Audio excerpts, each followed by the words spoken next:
எபேசியர் 1வது அதிகாரம் அதனுடைய 7வது வசனம்.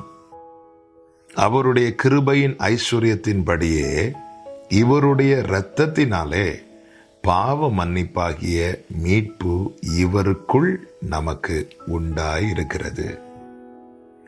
பிதாவாகிய தேவனுடைய கிருபையின் ஐஸ்வர்யத்தின்படியே குமாரனாம் நம் ஆண்டவராகிய இயேசு கிறிஸ்துவின் இரத்தத்தினாலே பாவ மன்னிப்பாகிய மீட்பு கிறிஸ்துவுக்குள் நமக்கு உண்டாயிருக்கிறது.